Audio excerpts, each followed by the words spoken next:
और नहीं तो ऑडियो रिकॉर्डिंग कर ली। ठीक है, तो समझ में आया धर्म की दो परिभाषाएं। पहली परिभाषा क्या, वस्तु साहो धर्मो, और दूसरी परिभाषा क्या,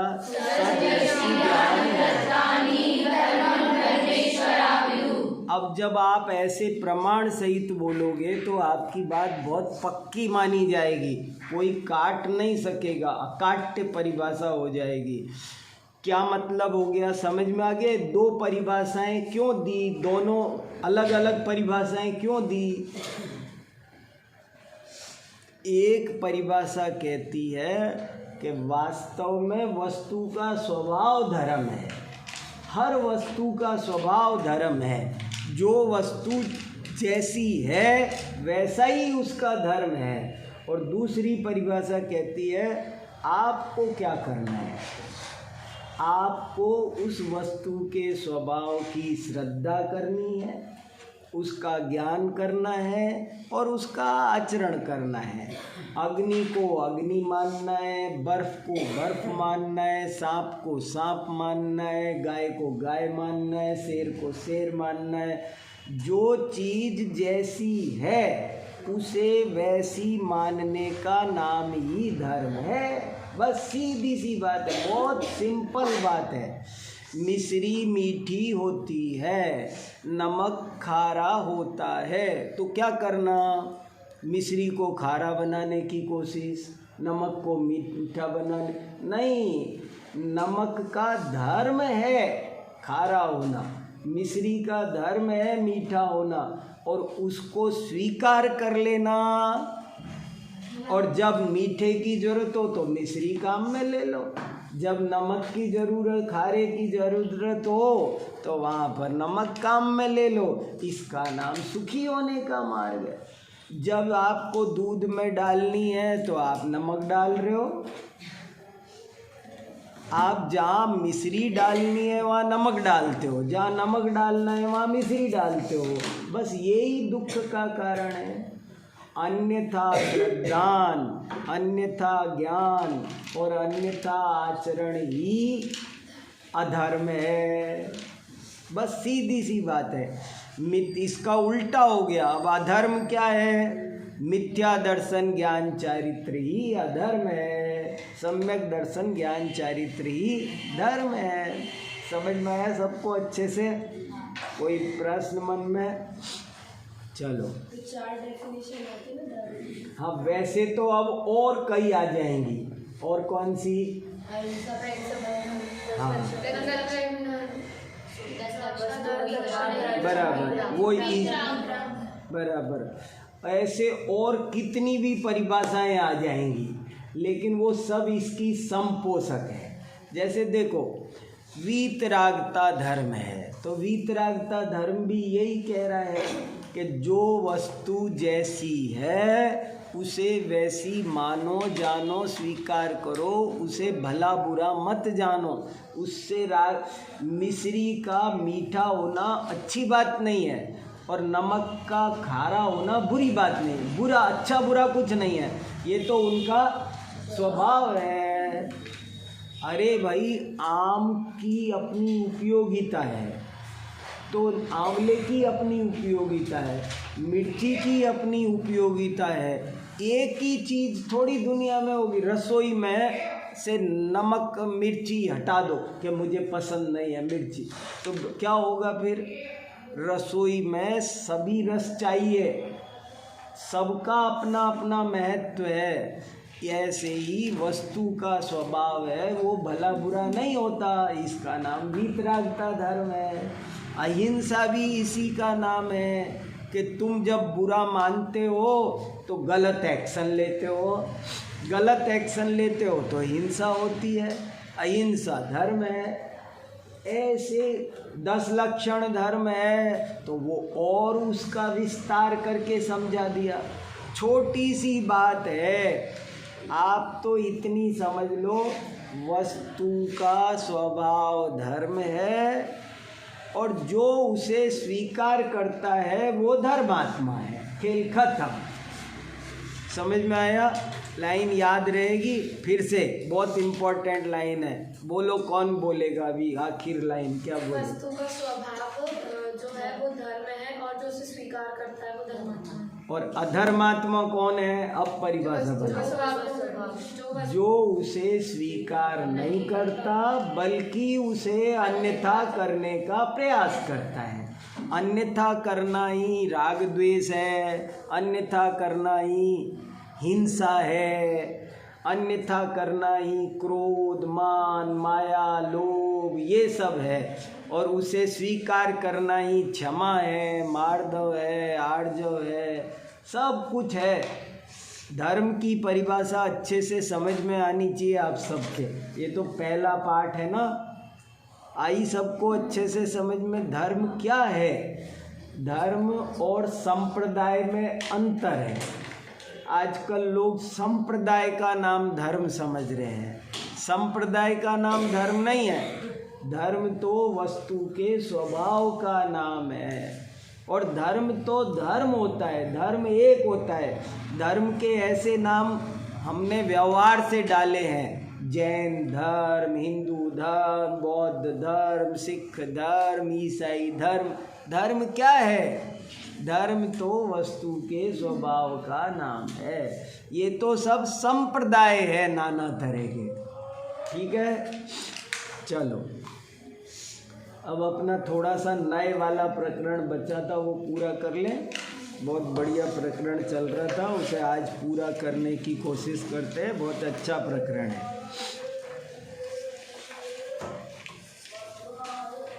नए के बारे में मैं 2-3 इम्पोर्टेंट प्रश्न पूछता हूँ। हाँ बोलो बेटा।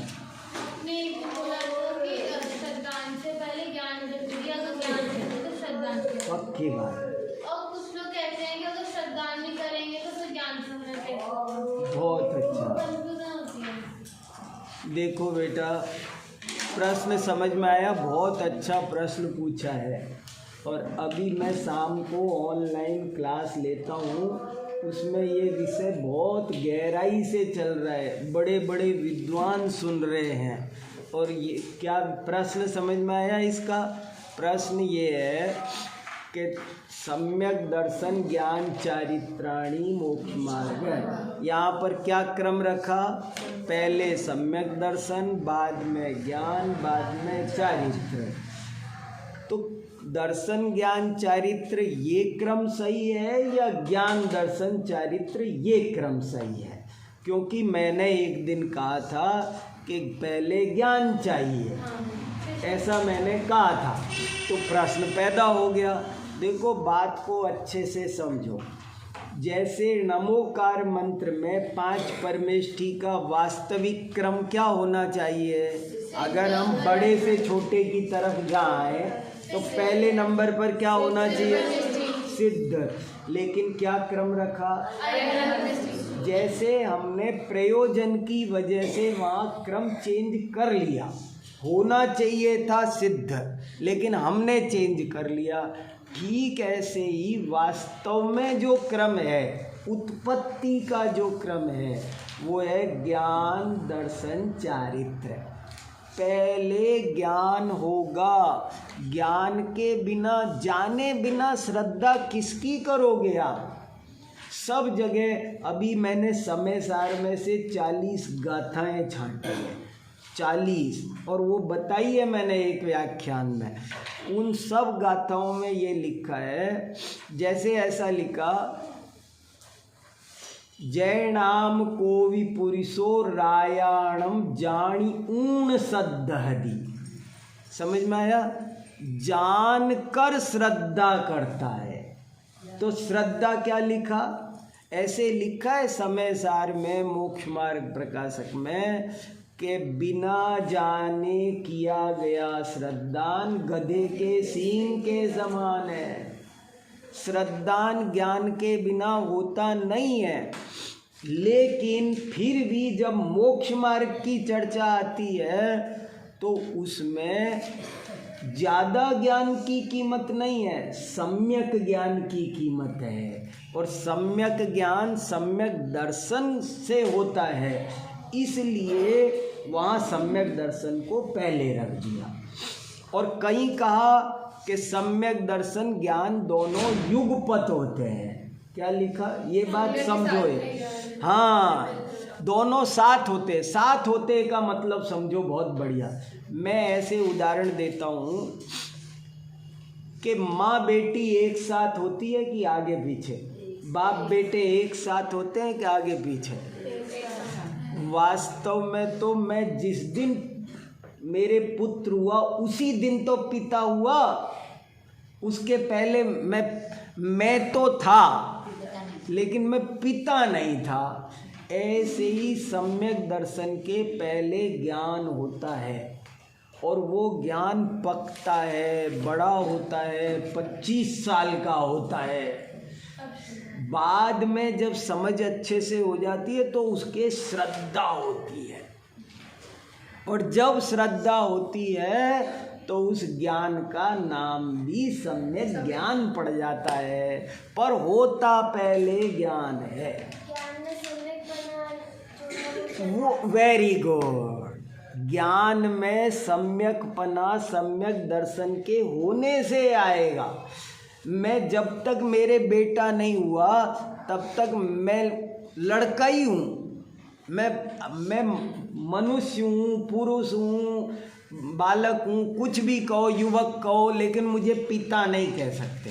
पिता कब कहोगे? जिस दिन पुत्र होगा। पुत्र और पिता, ऐसे ही ज्ञान पहले होता है, लेकिन ज्ञान तब सम्यक ज्ञान कहलाता है जब जिस दिन सम्यक दर्शन हो जाए। लेकिन ऐसे नहीं है कि भाई होगा पहले सम्यक दर्शन होगा, अपने तो पहले सम्यक दर्शन करो। पहले कितने ही लोग ऐसा कर रहे हैं।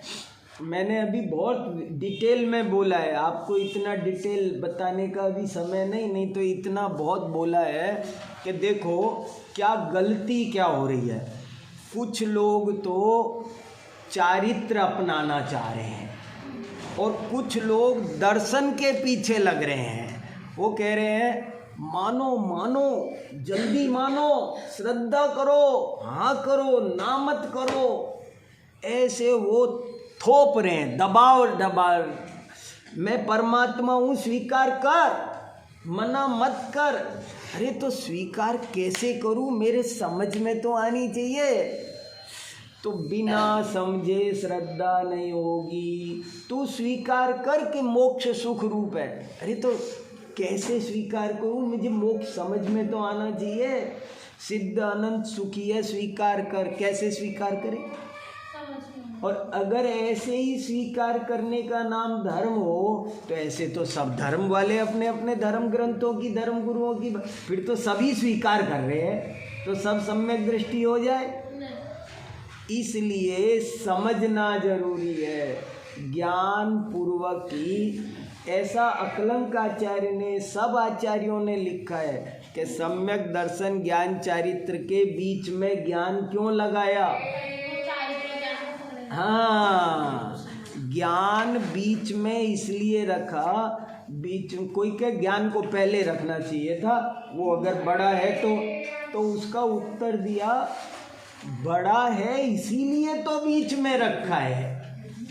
जैसे मंच हो तो जो अध्यक्ष होंगे उनको कहाँ बिठाओगे? साइड में। अध्यक्ष को बीचों बीच बिठाओगे, क्यों? क्योंकि वो बड़े हैं।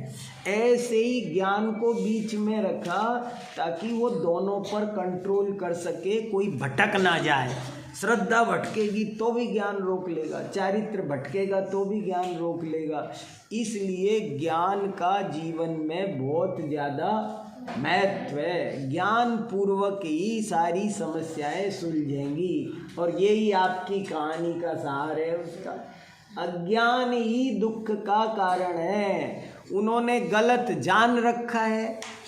वो वहाँ के सदानंद नगर के लोगों का ज्ञान गलत है, और ज्ञान गलत होने से श्रद्धान गलत है, श्रद्धान गलत होने से उनका सारा व्यायाम फालतू हो रहा है, सारा पैसा खर्च हो रहा है, सारी मेहनत कुएं में जा रही है, बेकार। तो इसलिए ये समझना जरूरी है। हो गया? क्लियर हो गया ना? ज्ञान दर्शन चारित्र का क्रम होने की अपेक्षा है। सम्यक दर्शन ज्ञान चारित्र का क्रम सम्यक होने की वजह से है। अरिहंत सिद्ध आचार्य उपाध्याय ये भी क्रम ठीक है। और सिद्ध अगर परमात्म प्रकाश पढ़ोगे तो उसमें नमोकार मंत्र ऐसा लिखा हुआ है, नमो सिद्धाणम, नमो अरिहंताणम, नमो आयरियाणम, नमो वज्जायाणम, नमो लोहे सब, ऐसा लिखा है परमात्म प्रकाश में, मंगलाचरण लिखा है। तो कौन से आचार्य सही है? दोनों सही है, दोनों की अलग अलग अपेक्षा है। उन्होंने कहा धर्म की परिभाषा ये है, तो वो सही है क्या? ये सही है? दोनों सही है। यही तो जैन दर्शन है। चलो अब नए के बारे में मुझे 2-3 प्रश्न बताओ। अगर वो आ गए तो समझ लूँगा सारा नए सिद्धांत समझ में आ गया, और नहीं आए तो उन पर जोड़ दूंगा। पिछली बार भी कहा था। अब नए वाले 7वें द्वार में जो कुछ है वो 3 मुद्दे खास हैं। नंबर 1, नए किसे कहते हैं? पहला प्रश्न तो ये है, समझ में आया? सबके हाथ खड़े होने चाहिए तब ज़्यादा खुशी हो। समझ में आया? प्रश्न समझ में आया?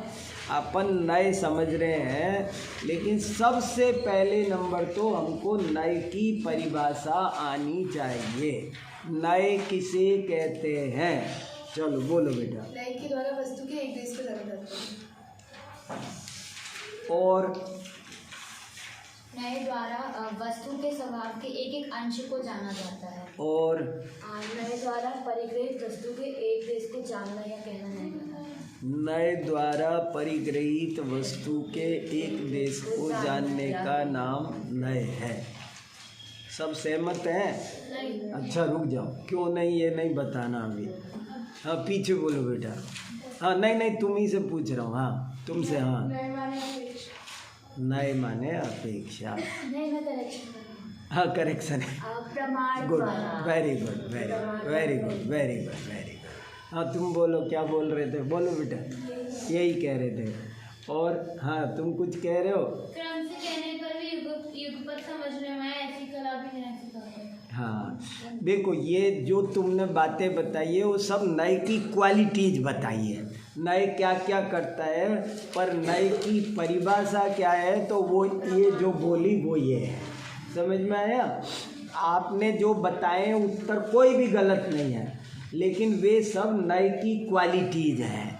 नए की परिभाषा ये है कि प्रमाण के द्वारा परिग्रहित वस्तु के एक देश को, एक अंश को जानने का नाम नए है। प्रमाण और नए में क्या अंतर है? हाँ बोलो बेटा।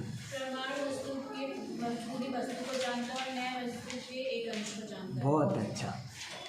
इसका कोई उदाहरण? पूरी वस्तु को जानना प्रमाण है और उसके एक अंश को जानने का नाम नए है। हाँ बताओ। जैसे हाथी का उदाहरण देते हैं आपने कि एक हाथी को अपन जानते हैं, मतलब उस वस्तु को जान रहे हैं। कोई दूसरा उदाहरण दो। और भी उदाहरण रुक जाओ। हाँ नहीं तुमने। हाँ नींबू को जानना है तो वो प्रमाण है, और उसके एक अंश को जानने के वो पीला है या फिर वो खट्टा है तो वो नया है। हाँ बस जैसे बोला हाथी तो हो गया प्रमाण, और हमने बोला पूंछ, पैर, सूंड तो ये हो गया नए। नींबू तो ये हो गया प्रमाण। पीला, गोल, खट्टा ये क्या हो गया? नए। तो इस तरह से हमको बातों को समझना है। पूर्ण वस्तु को जानना प्रमाण है और उसके एक अंश को जानने का नाम नए है। अब दूसरा प्रश्न, नए के कितने भेद हैं? नए कितने होते हैं? बहुत खास प्रश्न है, आसान प्रश्न नहीं है। बोलो बेटा। नए के 2 भेद हैं, ज्ञानात्मक। रुक जाओ।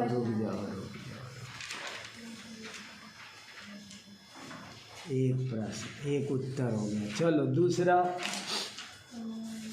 हाँ सुनाए और कुनाए। हाँ, निश्चय है और व्यवहार। निश्चय लय और व्यवहार। द्रव्यार्थी का पर्यायार्थी का हाँ, प्रमाण में नय के दो भेद। नय कितने प्रकार के होते हैं? नय कितने होते हैं? उत्तर तो गलत तो किसी का भी नहीं हो रहा, करीब करीब, लेकिन और आ जाए थोड़े से। हाँ, 3 प्रकार के शब्द अन्य और ज्ञान नहीं, ठीक। और 8 प्रकार के नहीं। 8 प्रकार के कौन से 8 होते हैं? असद्गुण व्यवहार है, सद्गुण व्यवहार है, चरित्र। ठीक है। और कितने प्रकार के? 7। और कितने प्रकार के? 47। देखो, इसको सबसे पहले ऐसा कौन है, सिंपल वे में अपन बात को यहाँ से शुरू करें। नए कितने होते हैं? तो ऐसे कहो, नए शब्द की अपेक्षा संख्यात होते हैं, अर्थ की अपेक्षा असंख्यात होते हैं, और भावों की अपेक्षा अनंत होते हैं। ये उत्तर धवला में दिया है। नए कितने होते हैं? अगर आप हमसे पूछोगे ही गिनती, तो हम कोई ना कोई गिनती बताएंगे ही, हमारी मजबूरी है। इसलिए नए शब्द की अपेक्षा संख्या। या तो बोलो ही मत, फिर मौन हो जाओ। अब गिनती बतानी है तो बताएंगे कुछ ना कुछ, और आचार्यों ने कहा आप जितनी कहो उतनी बता देते हैं। नए 1 प्रकार का भी होता है, नए 2 प्रकार का भी है, 3 भी है, 4 भी है, 5 भी है, 6 भी है, 7 भी है, 8 भी है, 9 भी है, 10 भी है, 11 भी है, 12 भी है। सिर्फ जितनी संख्याएं हैं उतने प्रकार बता सकते हैं। वो देखो उनकी कला। तो नए शब्द की अपेक्षा संख्यात हैं, अर्थ की अपेक्षा असंख्यात है। दुनिया में असंख्यात पदार्थ है। इस कमरे में कितने पदार्थ हैं? और भावों की अपेक्षा, हर जीव के भाव, अरे अर्थ की अपेक्षा भी, अगर अर्थ में द्रव्य गुण पर्याय उसके अंदर चले जाओ तो अनंत उसके धर्म है। प्रत्येक वस्तु में अनंत धर्म रहते हैं। तो उन धर्मों की अपेक्षा और उनको कहने वाले भाव की अपेक्षा वो नए कितने होते हैं? अनंत नए होते हैं।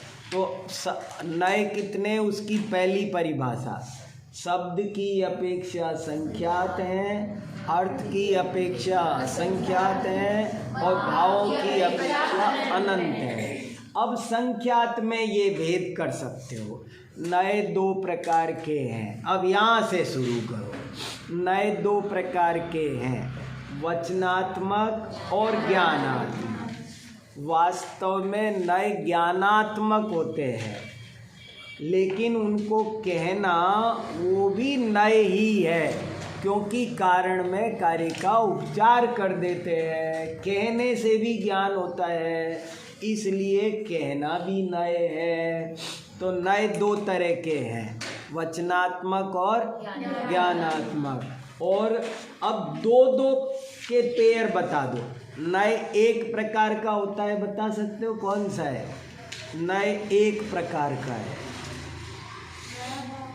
नहीं, हमारे आचार्यों ने कहा नए तो नए है, उसके क्या भेद करना, वस्तु के एक अंश को जानना, वो नए है, कॉमन बात है।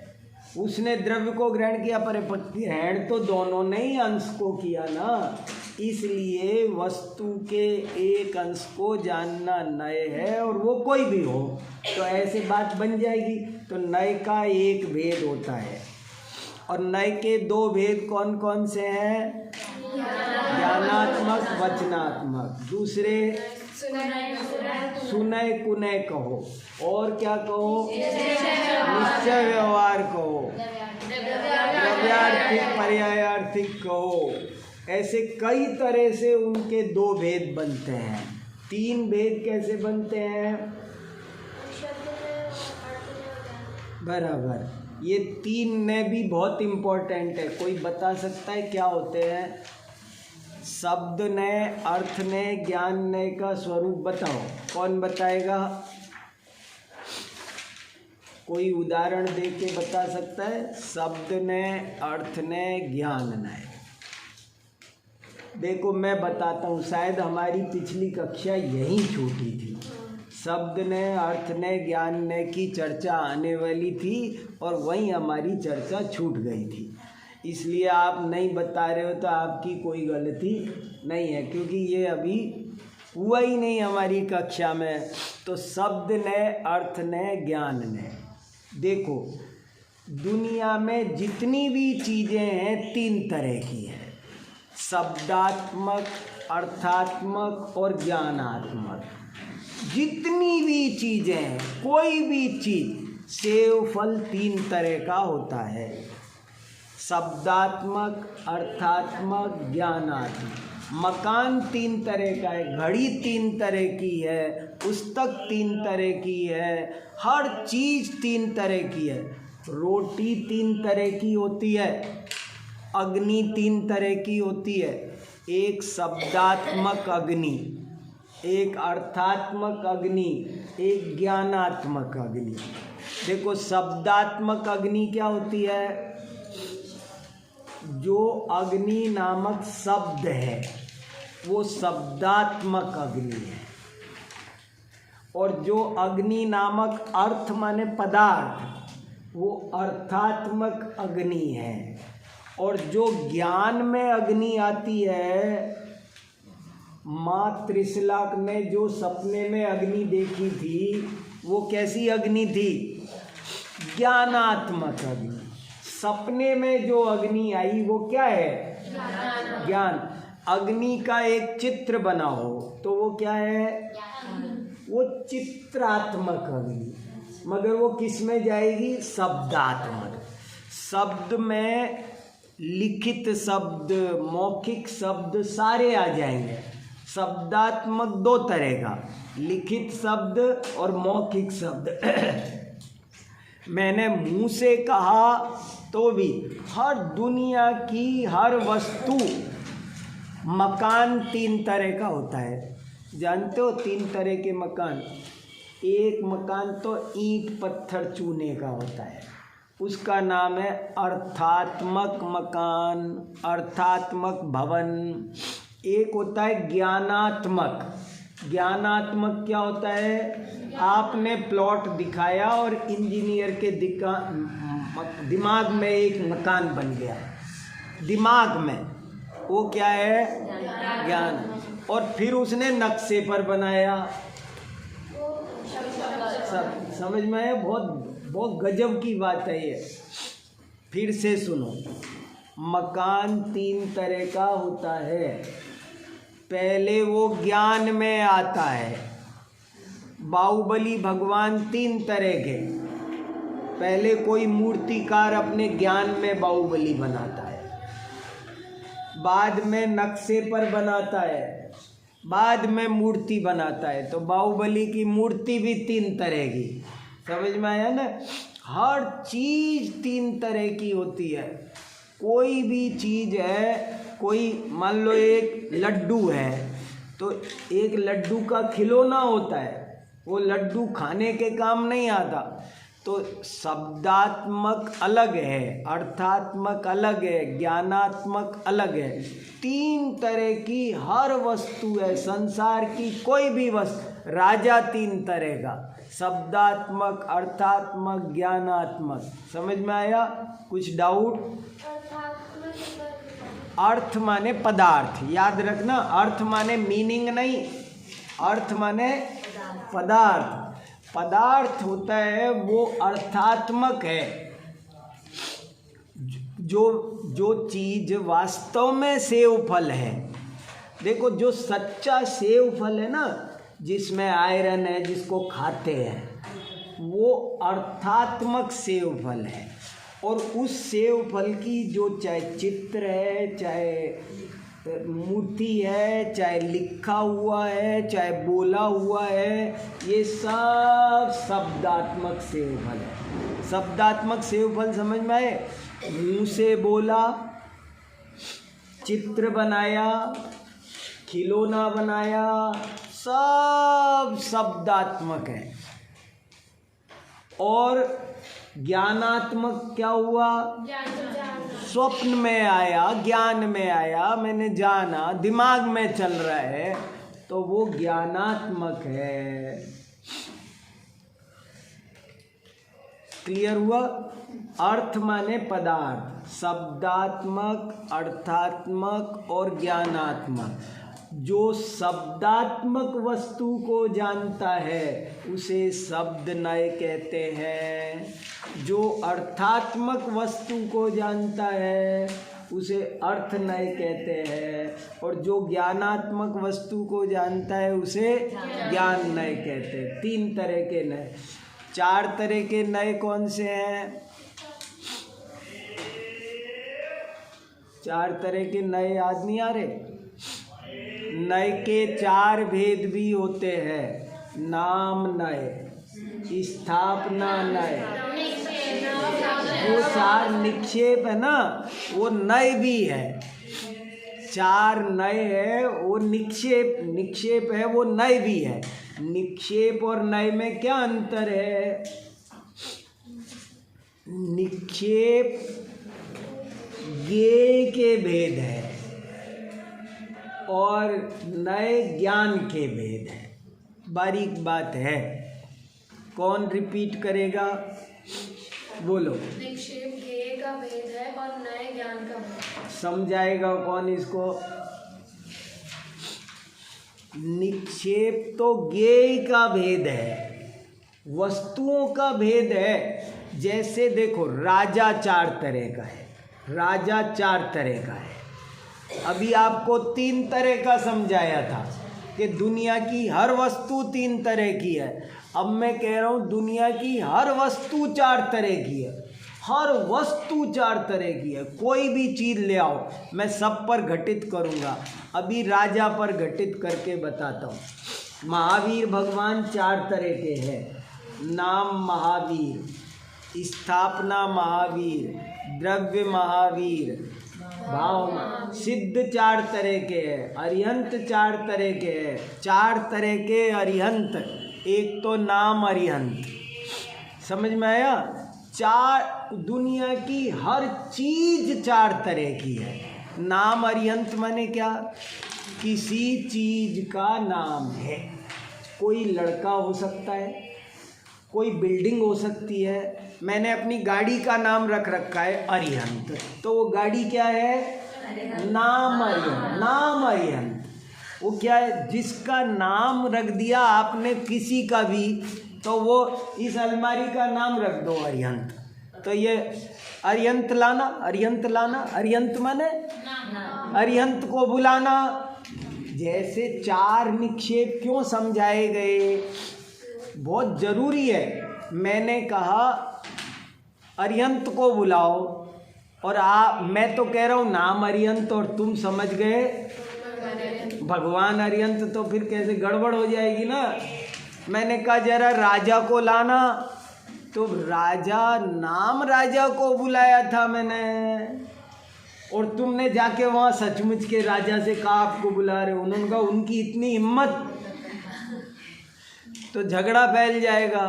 तो एक होता है दुनिया की हर चीज 4 तरह की। नाम राजा क्या? कोई भी व्यक्ति हो, कोई आदमी कुत्ते का नाम ही रख देते हैं, तो क्या है? नाम राजा है वो। कोई नौकर का नाम राजा होता है कहीं कहीं, तो क्या है? नाम राजा। स्थापना राजा क्या हुआ? राजा का कोई चित्र हो, राजा की कोई मूर्ति हो। चित्र और मूर्ति में ज़्यादा अंतर नहीं है।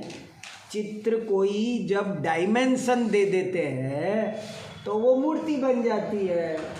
तो चित्र और मूर्ति ये सब स्थापना राजा है। कोई भी चित्र बनाए किसी का भी, तो वो वस्तु का स्थापना हुई है। वो एक नाम फूल होता है, किसी का नाम रख दिया फूल, और किसी का एक होता है स्थापना, तो वो जो फूल का जो चित्र बनाया है वो है स्थापना। सब चीज दुनिया की हर चीज पर आपको घटित करना आना चाहिए। नाम अरिहंत, स्थापना अरिहंत, द्रव्य अरिहंत। द्रव्य अरिहंत माने जो भविष्य में अरिहंत बनने वाला है उसको कहते हैं द्रव्य अरिहंत। द्रव्य राजा किसे कहते हैं? जो राजा है नहीं, बाद में बनेगा। जैसे राजकुमार, तो उसका नाम क्या है? द्रव्य राजा।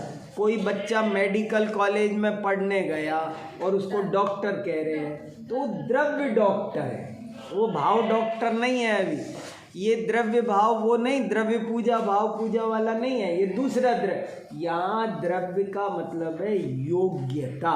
द्रव्य, द्रव्य माने वो उस रूप द्रवित होगा, कभी कभी द्रवणशील है वो कभी बनेगा। तो नाम, स्थापना, द्रव्य और भाव। तो नाम राजा, स्थापना राजा, द्रव्य राजा, भाव राजा। भाव राजा कौन है? जो अभी गद्दी पर बैठा है।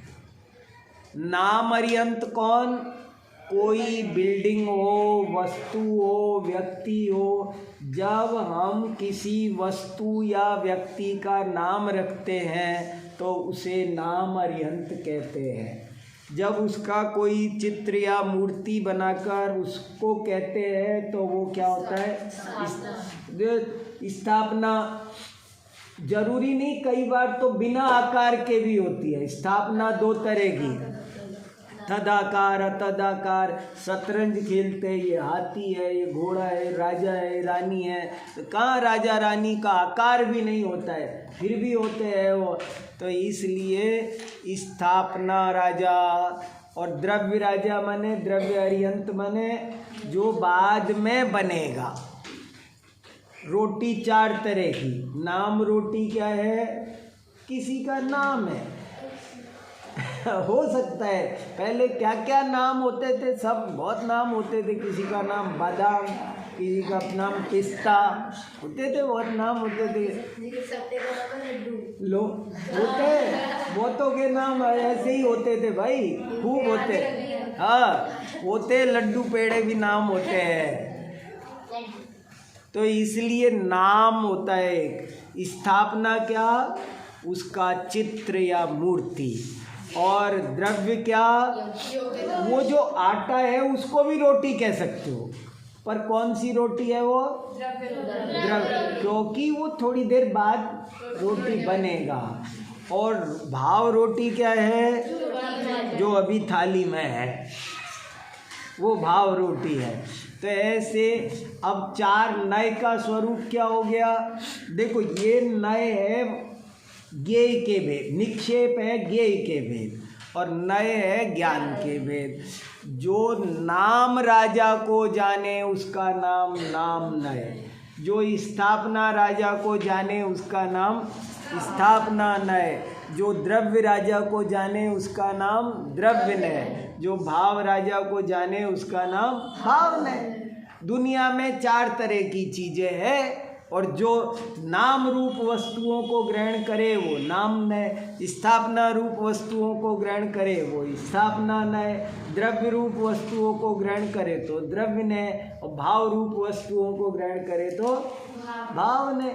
ऐसे बहुत भेद होते हैं, नयों के कितने ही भेद हो जाते हैं। तो ये तो खास बात हो गई। एक प्रश्न और बहुत इम्पोर्टेंट है, वो करके थोड़ी सी दो तीन बात आगे है बची है वो करेंगे। नय की क्या आवश्यकता है?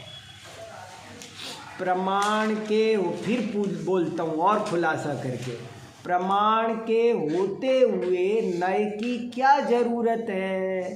हमारे पास प्रमाण है जो पूरी वस्तु को जान सकता है, फिर नए की क्या जरूरत है?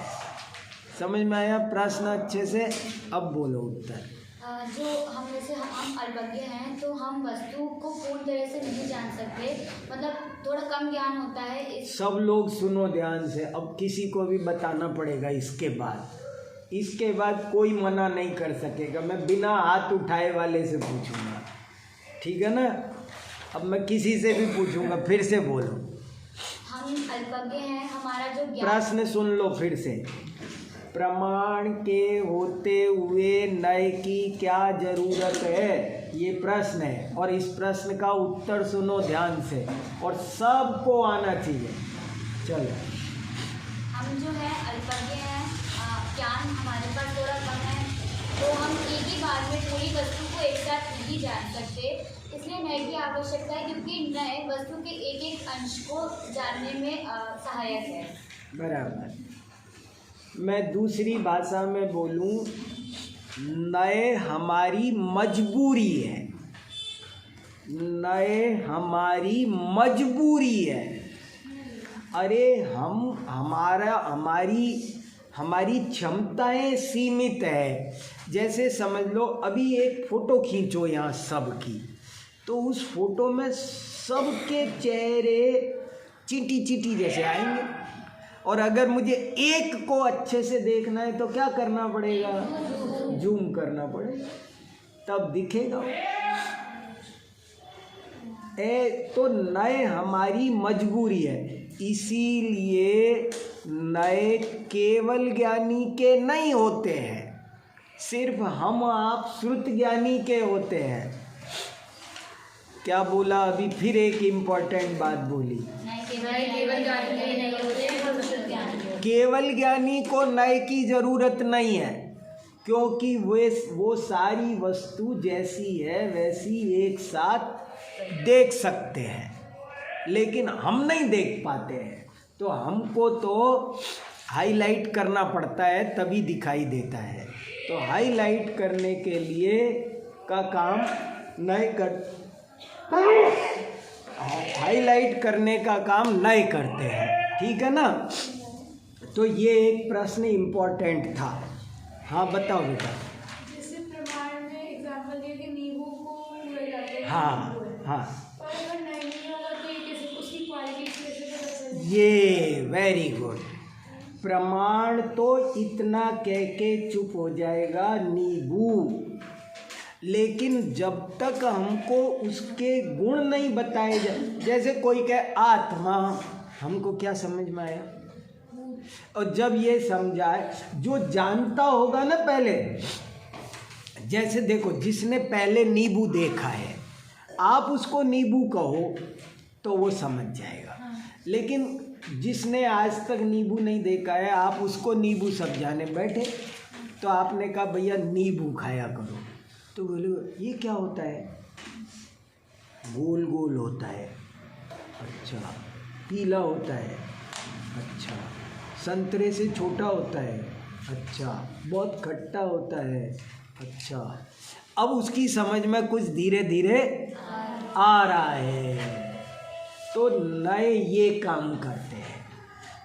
मान लो सिलाई, मैं ऐसे उदाहरण देता हूँ, सिलाई मशीन खरीदते हैं तो उसके साथ में एक किताब आती है, एक बुकलेट सी आती है। कार गाड़ी खरीदो तो उसके साथ में, स्कूटर खरीदो, कुछ भी खरीदो तो एक छोटी सी बुकलेट आती है। उस पर ऊपर ही ऊपर तो बनी रहेगी सिलाई मशीन, लेकिन वो सिलाई मशीन आपको ऐसे समझ में नहीं आएगी।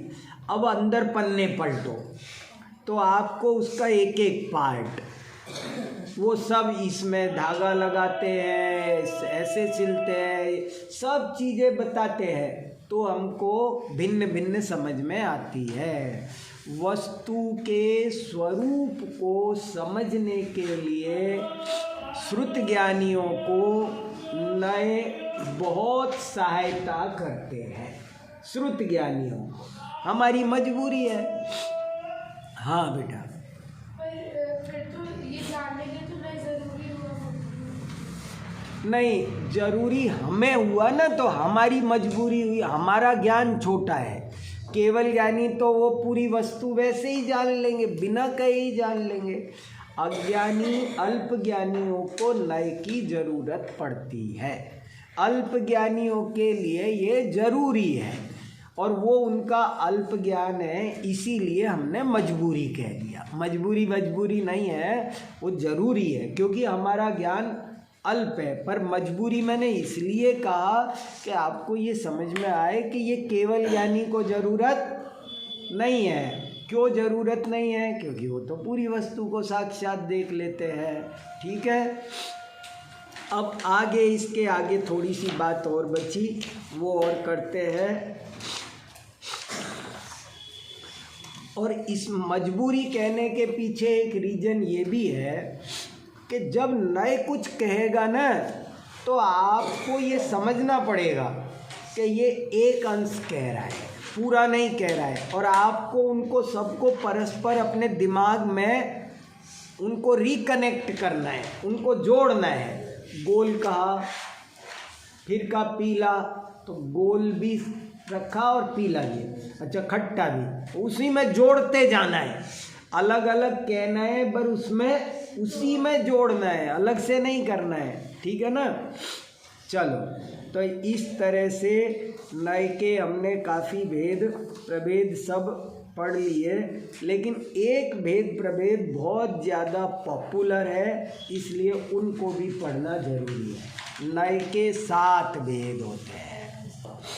नैगम संग्रह, देखो प्रश्न नंबर 25 पेज नंबर 102 पर बहुत अच्छा प्रश्न है। नए के 7 भेद होते हैं। अब ये 7 भेद भी हमको आपको पढ़ना जरूरी है। 7 भेद के नाम तो सबको पता ही होंगे, लेकिन इनका स्वरूप थोड़ा सा अपन फिर से डिस्कस करते हैं। हो सकता है आप में से किसी को थोड़ा बहुत पता हो। 7 नयों के नाम सब याद करो। नैगम, सब पीछे भी याद करो, सब लोग कोशिश करो, काम आएंगे ये। नैगम, संग्रह, व्यवहार, ऋजु सूत्र, शब्द, समभिरूढ़ और एवं भूत। सबको याद है? हाथ खड़े कर दो। अरे सबके क्यों नहीं हो रहे? 7 नए के नाम सब याद करो। सरल है बेटा, कोशिश कर लेना आज। ठीक है, सबको याद होने चाहिए, बहुत ज़रूरी है। और नहीं तो सूत्र है तत्वार्थ सूत्र का, नैगम संग्रह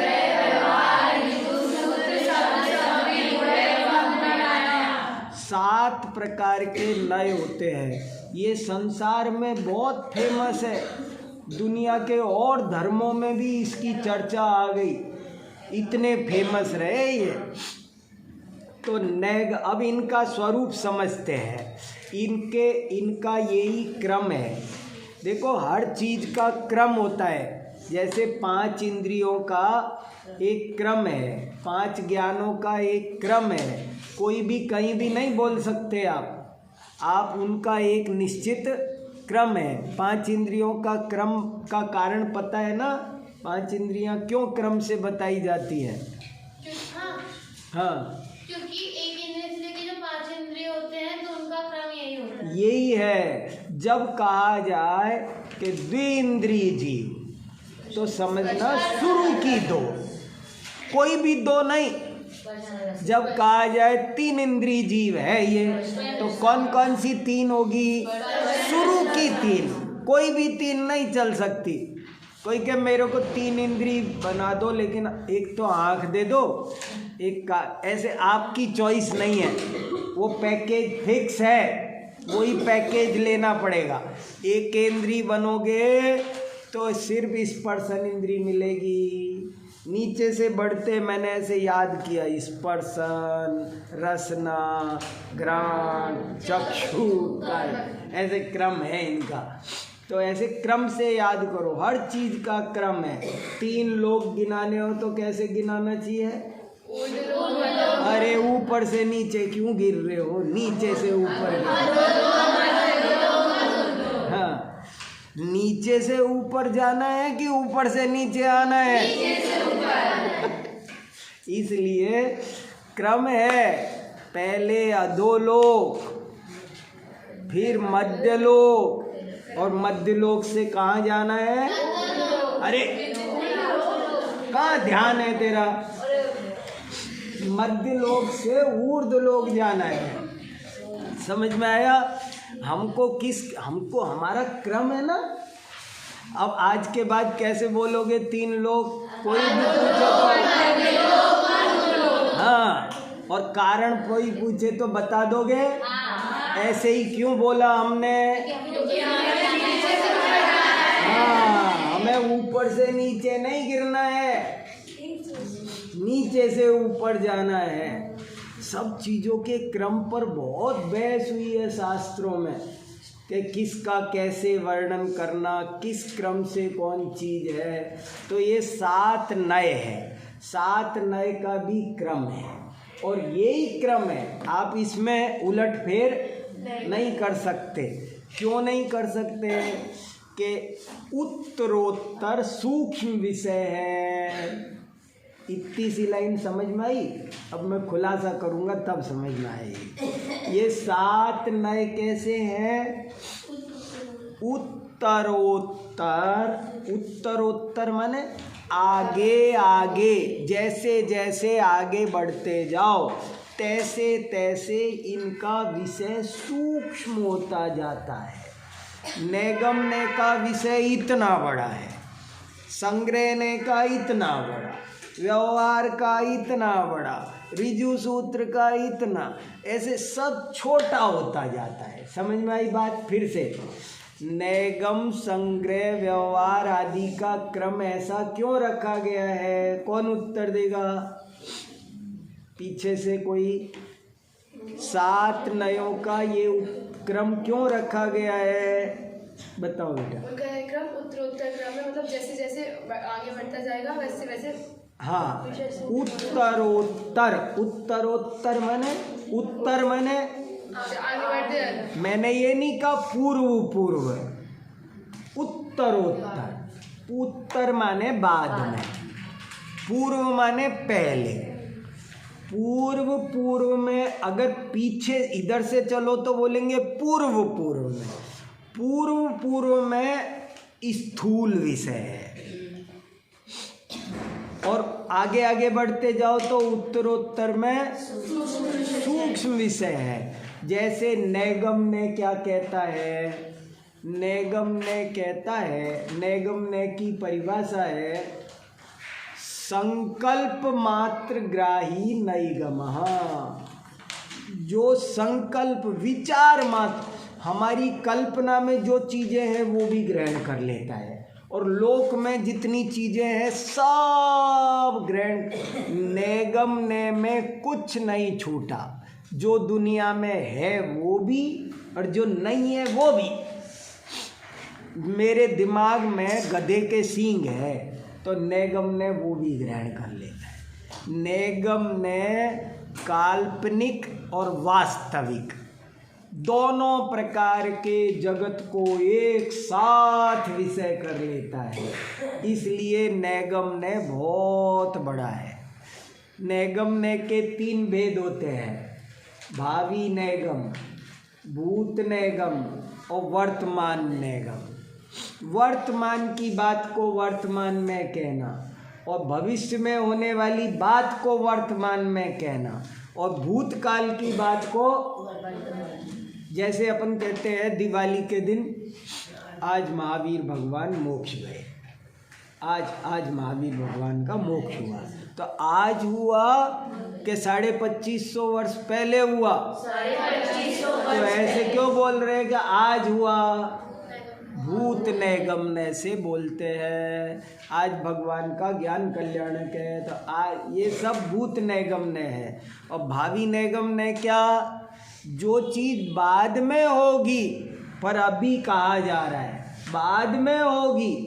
राजा श्रेणिक तीर्थंकर है, तो राजा श्रेणिक तीर्थंकर है, अभी थोड़ी है, भविष्य में होंगे, लेकिन होंगे। हमने तो उनको आज ही मान लिया। हम तो त्रिकालवर्ती तीर्थंकरों को नमस्कार करते हैं, तो राजा श्रेणिक को नमस्कार होता है कि नहीं? होता है। तो कैसे हो गया? कोई कहे आपने कैसे कर दिया नरक में पड़े हुए को? अरे नरक में पड़े हुए को नहीं, भविष्य में होने वाले तीर्थंकर को किया। और वर्तमान की बात, वर्तमान में जो भी काल्पनिक है वो भी सब ग्रहण कर लेना। नैगम ने, संग्रह ने क्या करता है?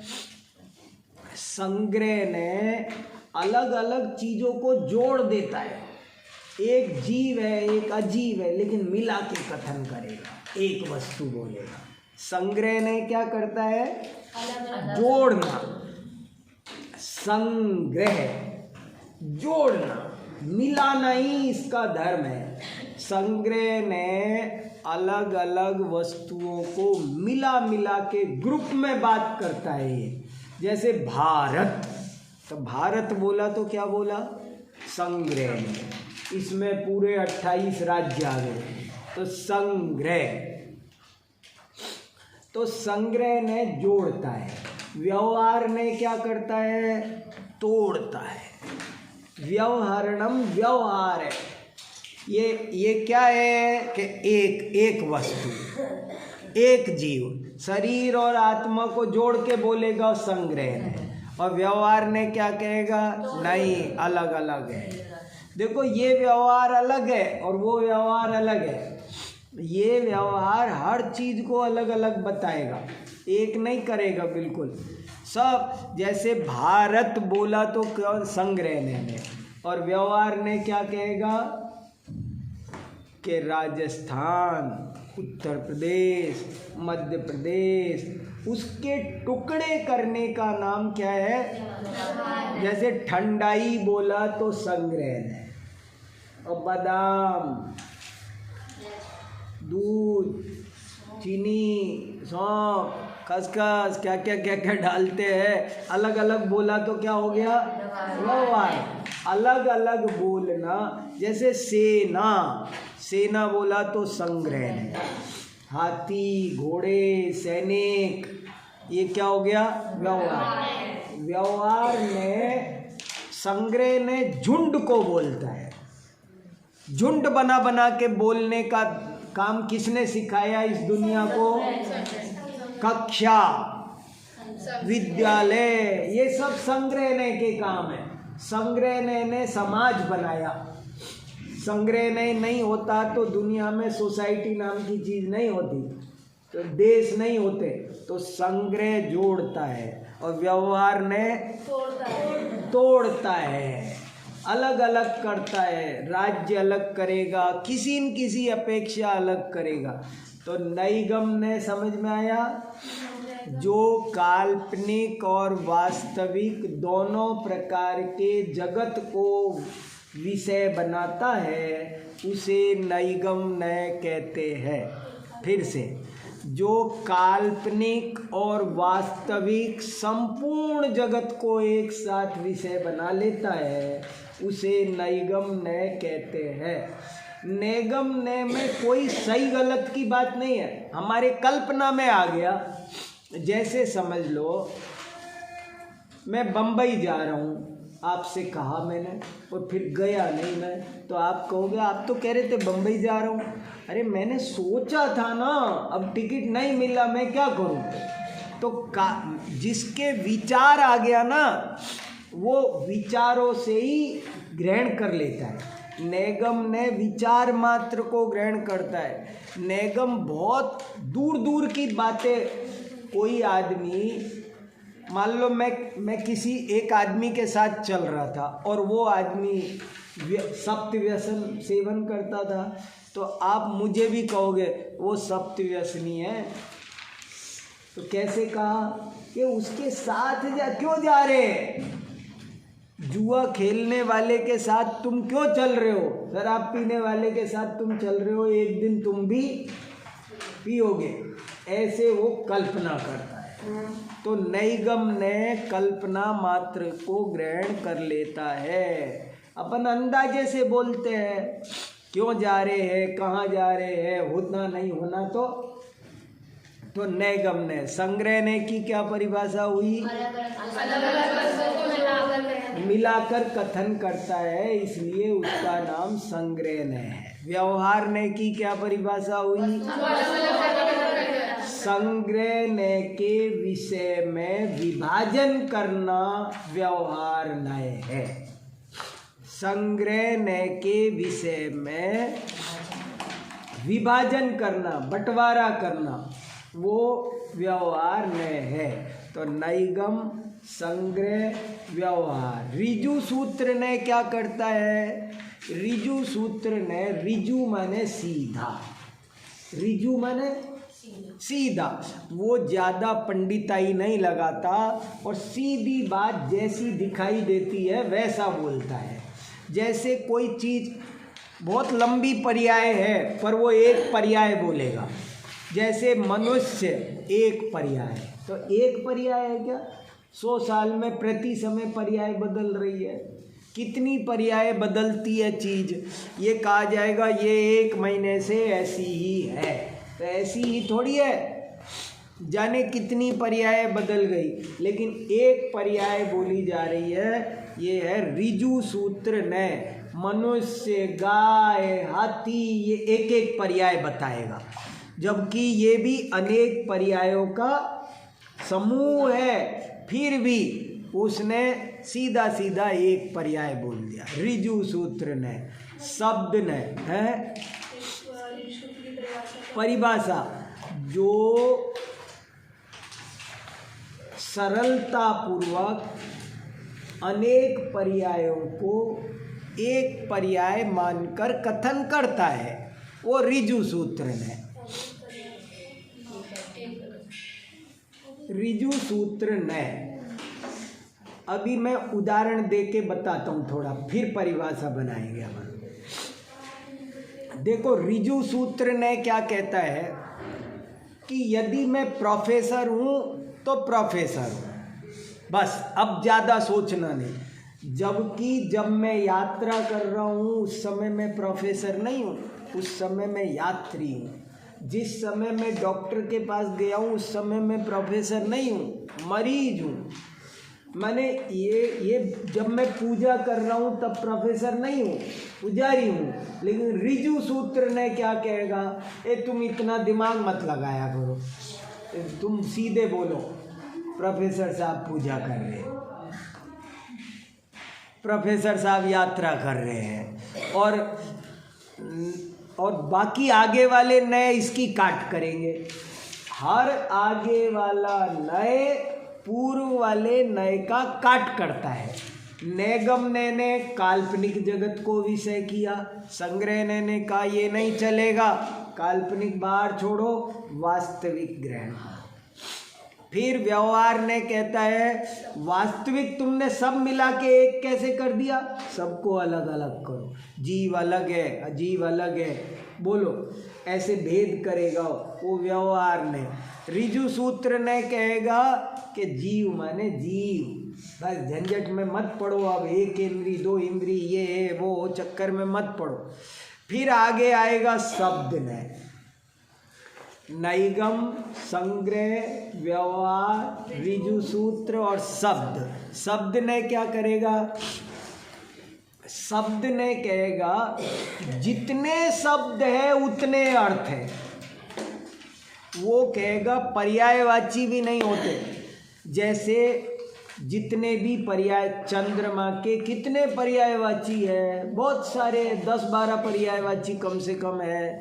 लेकिन शब्द ने कहेगा देखो जी, सुधाकर वो अलग बात है, राकेश वो अलग बात है, रजनीश वो अलग बात है, शशांक वो अलग बात है, चंद्रमा वो अलग बात है, शशि वो अलग बात है। समझ में आए? ये सब मैंने क्या बोले हैं? चंद्रमा के पर्यायवाची बोले हैं। लेकिन शशांक क्या होता है? जिस चंद्रमा में काला धब्बा दिखाई दे रहा है, उस काले धब्बे को हाईलाइट करना है तो नाम पड़ गया शशांक। और जिस दिन वो शरद पूर्णिमा का है तो सुधाकर। माने ऐसे उसके, जैसे कृष्ण का नाम गिरधर भी है और मुरलीधर भी है, लेकिन शब्द ने कहेगा गिरधर और मुरलीधर एक ही बात नहीं है साहब। पहाड़ को उठाने वाला और मुरली को उठाने वाला ये कोई बात है? मुरली तो मैं उठा लूं, पहाड़ हर कोई उठा लेगा। तो गिरधर अलग है, मुरलीधर अलग है। शब्द ने क्या कहेगा? हर शब्द का अलग अलग मीनिंग है, वो शब्द से ही चलेगा। जैसे संस्कृत में मित्र शब्द नपुंसक होता है, और अगर मैं ये बोलूँ ना इदम मम मित्रम अस्ति, तो शब्द ने क्या कहेगा कि तुम्हारा मित्र नपुंसक है। समझ में आया? शब्द ने क्या बोलेगा? शब्द ने कहेगा तुमने मित्रम क्यों बोला। जो जैसा होगा वैसा बोला जाएगा। जैसे दारह, शक्र, पुरंदर, एक उदाहरण दिया ना शास्त्र में, इंद्र, शक्र, पुरंदर, ये सब इंद्र के पर्यायवाची हैं, लेकिन सब एक ही बात नहीं है। इंदतीति इंद्र, जब वो शासन कर रहा है तब वो इंद्र है, जब वो पूर्व विभाजन कर रहा है, नगर बना रहा है, तब वो पुरंदर है। अलग अलग वजह से अलग अलग नाम पड़ते हैं। तो ये क्या हुआ? कौन सा नय हुआ? ये शब्द नय। शब्द नय की परिभाषा हुई जो शब्द के आधार पर ही वस्तु स्वरूप का निर्णय करता है। उसके पास और कोई ऑप्शन नहीं है। शब्द में जो लिंग है, जो विभक्ति है, जो वचन है, वही चलेगा, वो बदलेगा नहीं। शब्द के आधार पर वस्तु के निर्णय करने वाले को शब्द नय कहते हैं। शब्दों में बहुत राज होता है, शब्द अलग अलग होते हैं बेटा। जब कभी तुम व्याकरण पढ़ोगे ना तब समझ में आएगा। जैसे पत्नी को 3 शब्द है संस्कृत में पत्नी के लिए, दारः, भार्या और कलत्रम, 3 शब्द पत्नी के लिए है। और जब मैं ये बोलूँगा ये मेरी कलत्र है तो मुझे इदम लगाना पड़ेगा, क्योंकि कलत्र नपुंसक लिंग है, दारः पुल्लिंग है, भार्या स्त्रीलिंग है। तो जब मैं कहूँ भार्या तो आप समझोगे अच्छा इसका मतलब इनकी पत्नी स्त्री है। और जब मैं कहूँगा कि वो कलत्र तो तुम समझो अच्छा इनकी पत्नी नपुंसक है। जब मैं कहूँगा कि दारः तो इनकी पत्नी पुरुष है। ये मीनिंग करे। शब्द न है ना बेटा, शब्द ने शब्द देखता है और कुछ नहीं देखता। वो कहता है शब्द के आधार पर बात करेंगे बस। हाँ, जिनवाणी को माता कैसे बोलते हो तुम? शब्द न से। जिनवाणी काय की माता है? जिनवाणी माता है कोई? नहीं, बताओ वो कोई लेडी है? वो अगर वो जिनवाणी की जगह कोई ऐसा पुरुषवाचक शब्द होता तो उसका नाम पिता हो जाता।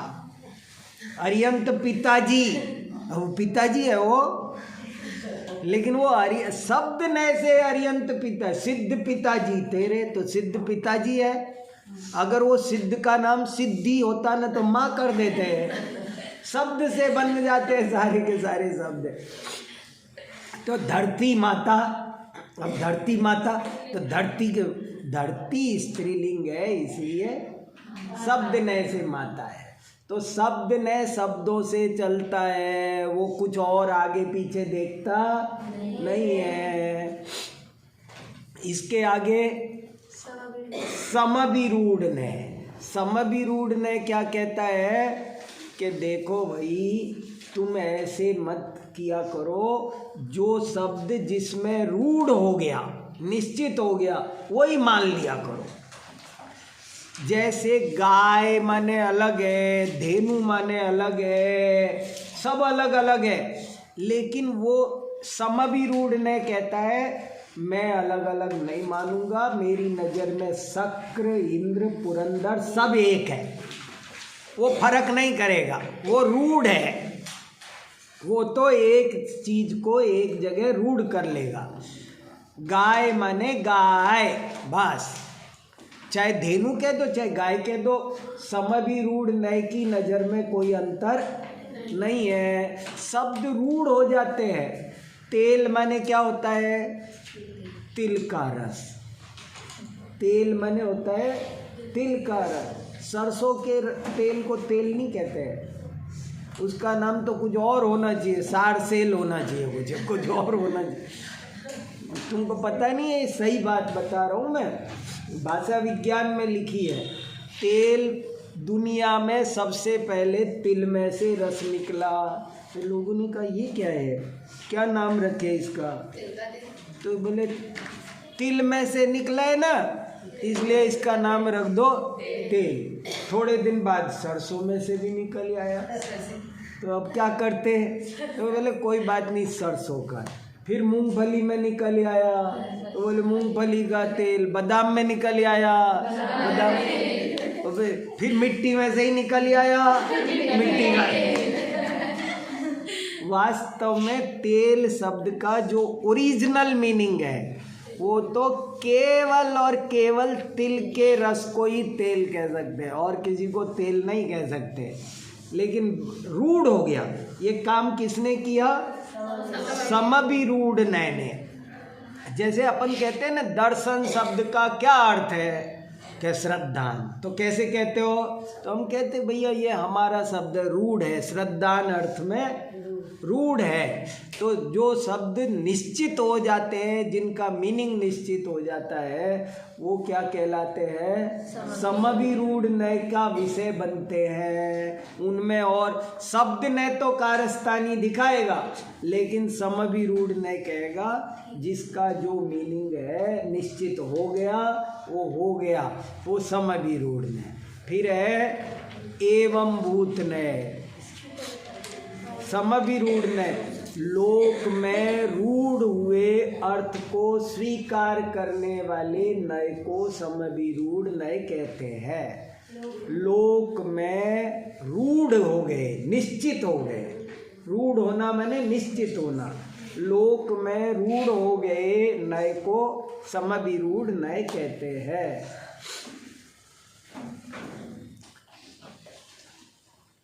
फिर है अंतिम नय एवं भूत नय। एवं भूत नय कहता है एवं भूत, ऐसा उसको होना चाहिए। जैसे जब हमने कहा पुजारी, तो वो पूजा करते समय पुजारी कहो। जैसे मंदिर पर पुजारी रख रखा हो हमने, तो जब झाड़ू लगा रहा है तब पुजारी नहीं है, जब पूजा कर रहा है तब पुजारी है। जब ड्राइव कर रहा है तब वो ड्राइवर है। डॉक्टर के पास गया है तो वो मरीज है। क्लास में प्रवचन सुन रहा है तो वो श्रोता है, विद्यार्थी है। ये एवं भूत ने। एक सेठ जी जब पूजा कर रहे हैं तब क्या है? सेठ जी नहीं, दुकान पर सेठ जी है, लेकिन पूजा करते समय पुजारी है, यात्रा करते समय यात्री है, हॉस्पिटल डॉक्टर के पास गए हैं तो मरीज है। ये काम कौन करता है? एवं भूत ने। तो ऐसे ये 7 नय हैं। ऐसे और बहुत नयों की चर्चा है, 47 नय की है, और भी अनंत नय होते हैं। जितने वचन हैं उतने होते हैं। पर आखिर में एक बात और है, बस वो ये है, नए और नया भाष में क्या अंतर है? आखिरी प्रश्न यही है। देखो इसमें है ना, एवं भूत नय, जो वस्तु जिस समय जिस रूप से परिणमित हो उसे उसी रूप से कहना एवं भूत नय है। जो वस्तु जिस समय जिस रूप से परिणमित हो उसे उसी रूप में कहना वो एवं भूत नय है। और आखिरी प्रश्न देख लो 37 नंबर का, पेज नंबर 109। ये भी इम्पोर्टेंट है, तब अपना ये प्रकरण पूरा हो जाता है। नयाभास किसे कहते हैं? देखो, जो नए नहीं है पर नए जैसा प्रतीत होता है उसे नयाभास कहते हैं। माने जो नए नहीं वो, और नए मान लो तो नयाभास हो गया। जैसे प्रमाण नहीं पर प्रमाण मानो तो प्रमाण, मनुष्य नहीं पर मनुष्य जैसा लगता है तो मनुष्य, दुग्ध नहीं दुग्ध जैसा लगता है दुग्ध। देखो, जो नए नहीं है पर नए जैसा प्रतीत होता है उसे नयाभास कहते हैं। तात्पर्य यह है कि नए प्रमाण परिग्रहित वस्तु के एक देश को ग्रहण करता है, अतः वस्तु के एक पक्ष का कथन करते हुए भी उसके अपर पक्ष का निराकरण नहीं करता, मात्र उसे गौण करता है। परंतु नयाभास उस अपर पक्ष का निराकरण या अभाव ही कर देता है। नए और नयाभास में यही मूल अंतर है।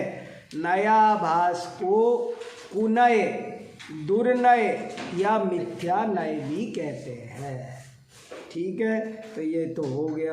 अब आपको कुछ कहना हो तो कहो। पीछे वाला समझ गया, अपर नय को गौण करना, अपर पक्ष को, अपर देखो, नय का काम है मुख्य गौण करना। जैसे मैंने उदाहरण दिया ना, नए में सावधानी क्या रखनी पड़ती है कि नींबू का ज्ञान कराना है, तो हमने कहा गोल, फिर हमने कहा खट्टा। तो गोल वाली बात का क्या हुआ कि कुछ नहीं, वो उसको रखते जाओ, जोड़ते जाओ। गोल कहने में और पीला कहने में और खट्टा कहने में कोई विरोध नहीं है, सबको मुख्य गौण कर करके समझना है बस।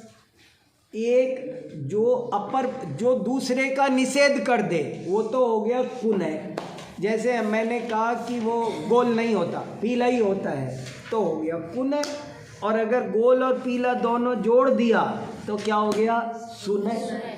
सुनय और कुनय में एक ही अंतर है, जो अपर पक्ष को अभाव करता है वो कुनय है, और जो अपर पक्ष को गौण करता है वो सुनय है।